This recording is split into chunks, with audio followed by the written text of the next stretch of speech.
Dr. Franklin, and listen, I'm back to talk about social issues in the workplace. That's right, in this presentation, guys, we're going to cover three areas. We'll start off by talking about the difference between public sector jobs and private sector jobs. And in defining them, I'll also provide you some examples to help you distinguish between the two. Then in the second part of the presentation, guys, we'll talk about the difference between services and products. What you're going to find is that sometimes it's really difficult to distinguish between services and products. In other words, it may be appropriate to get Robin Thicke on the phone and start singing blurred lines, because the lines really get blurred sometimes when you start thinking about services and products that different workplace sites offer. Finally, guys, we'll spend some time talking about the theory of higher power and corporate social responsibility, and really analyze the different types of responsibilities that many of these private sector jobs should have and the public sector jobs should have when they think about the broader community, as well as when they think about the employees that are under their umbrella. So listen, if you're ready to go wheels up with this content, so am I. Let's go and talk about social issues in the workplace. Organizations in private and public sectors are cornerstones of social development due to their influence on labor markets and the supply chain. Both sectors offer part-time, full-time, seasonal, and contract employment and are key stakeholders in creating jobs that contribute to the nation's economic growth and social welfare. Earnings and income are crucial for social development and have direct relationship with economic growth and social progress. Although public and private sectors provide necessities and demands for the global community, their principles, funding practices, and operations are relatively different. Private sector fundamental goals are to generate profit and focus on the stability of revenue growth, while public sectors are service-driven organizations funded by you, taxpayers. Moreover, private sectors are less service-oriented and provide goods and services to primarily earn surpluses for sustainability. And jobs in areas such as education and telecommunication can be found in both public and private sectors. The difference is the organization's objective. Is it service oriented or is it profit driven? Public sector jobs are created with the basic goal to serve society. Public sector jobs positions include teachers and safety jobs such as police officers and firefighters, which provide education and security for communities. Individuals employed in public sector positions are engaged in operations that provide government goods and public services to society. According to the Institute of Internal Auditors, the four levels of government and publicly controlled agencies in the public sector are international, national, regional, and local, in which each level consists of three types of organizations: core government, agencies, and public enterprise. Government-owned state businesses and public contractors are not legally considered public sector organizations, although they may receive public funding for their operation. Public sector jobs are regulated by guidelines that involve a structured bureaucratic check and balance process within its governance.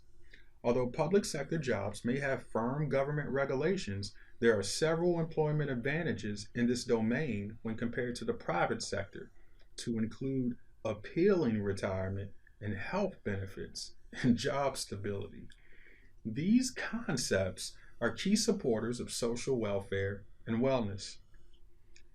Earning potential is higher for individuals employed in the private sector versus the public sector.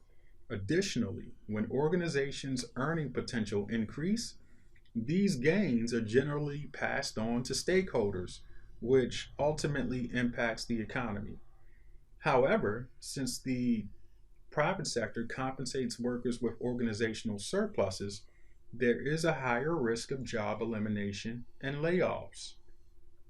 If an organization's continuity is threatened, private sector leaders may cut jobs if revenues are not generated to support the organization's operation. This could negatively impact economic growth and social welfare.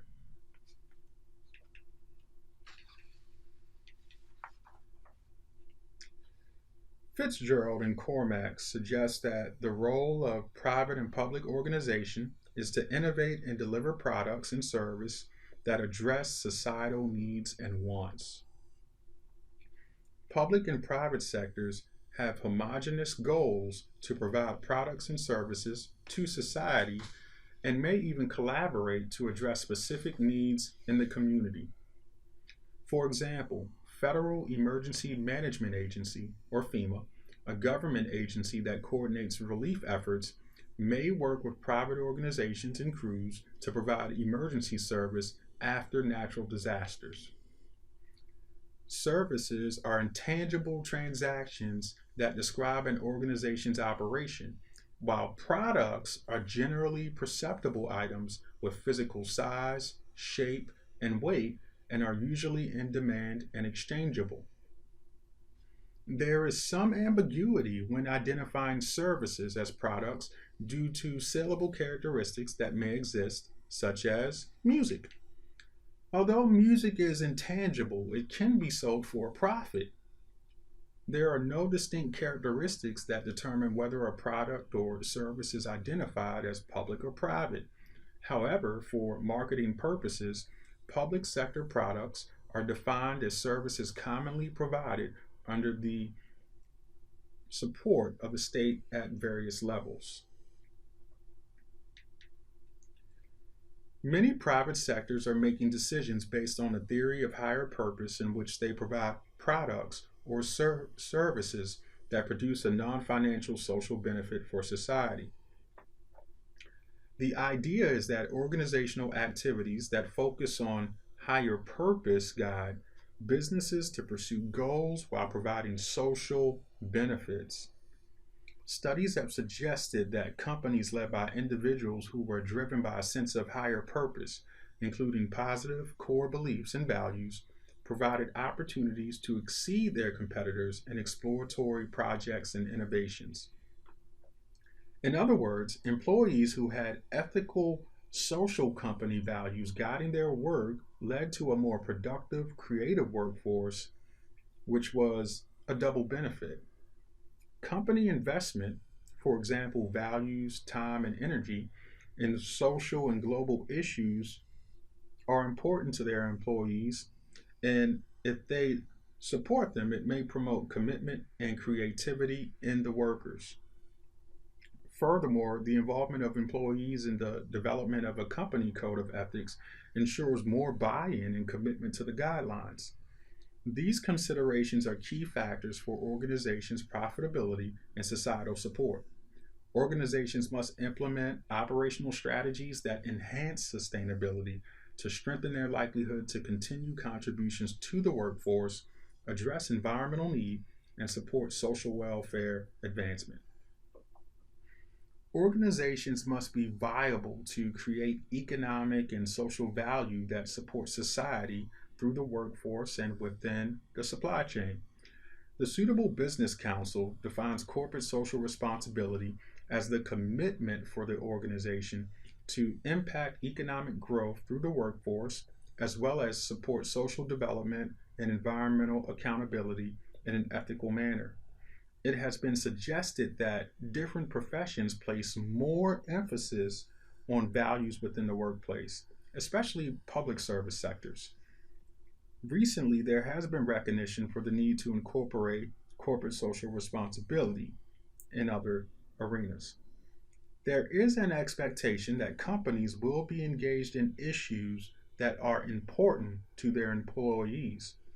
Forbes lists recent CSR issues to include many things, also address the following: equality and addressing harassment, for example, the Me Too movement, expanding diversity, gender, culture, age, for example, forward thinking brand activism, instead of reacting to events or shootings, being preemptive and promoting positive change, climate resilience prevention, instead of disaster recovery, fires, and recovery efforts for hurricanes being preemptive, corporate citizenship, which may involve executives at the corporate level, higher standards for suppliers, especially with human trafficking issues, data protection, for example, privacy of data given target breaches and other issues that have arisen with sensitive data being compromised. And there's a host of other issues. It has been found that effective implementation of the corporate social responsibility principles also develops goodwill and the public's confidence in the system, corporation, or company. So, I appreciate you all listening to this presentation. This presentation has been the workings of 9 experienced, talented faculty members at Norfolk State University, and I just serve as one of the faculty members that happen to be putting together the presentation in auditory format.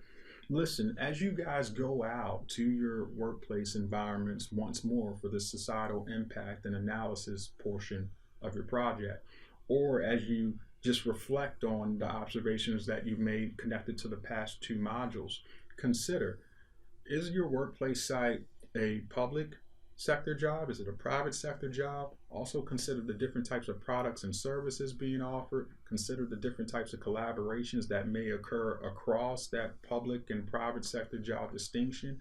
And also think about the corporate responsibility, the social responsibility that is, as it's connected to your particular workplace site. I wish you all well, and if you have questions, feel free to contact your instructor, and I hope to see you soon. Take care.